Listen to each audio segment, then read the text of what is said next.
मोर प्रिय बंधुगण 14 अध्याय 1 पदरे लेखा होची जोहन 14 अध्याय 1 पदरे तुम्भ मानक हृदय उद्विग्न न हेउ तुम्भे माने ईश्वर ठारे विश्वास कर मो ठारे मध्य विश्वास कर तामाने एठी आमे देखुचु जे प्रभु जीशु कहउचंदी तुम्भ मानकर हृदय उद्विग्न न हो बा भयग्रस्त न हो बा कोनसी तुमानक हृदय चिंताग्रस्त न हो भारग्रस्त न हो चिंतित न हो तुमाने परमेश्वर ठारे भरोसा रख आ जीशु कहउचंदी मो ठारे मध्य भरोसा रख कारण जीशु होचंती परमेश्वर जाकि परमेश्वर निजे प्रभु जीशु नाम रे आसीतिले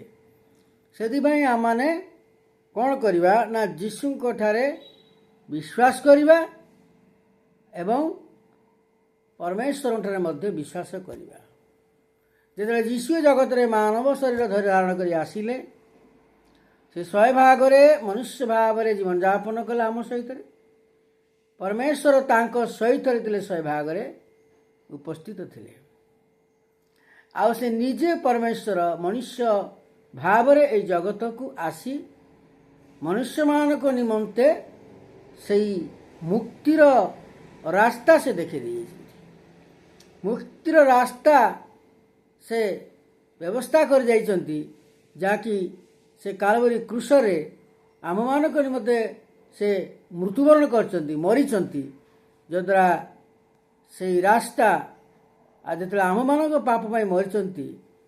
आम माने जेतले तांको ठारे विश्वास कर जीवन यापन करू आम मानकर पाप क्षमा हुए आ तापर आमे मुक्ति पाऊ।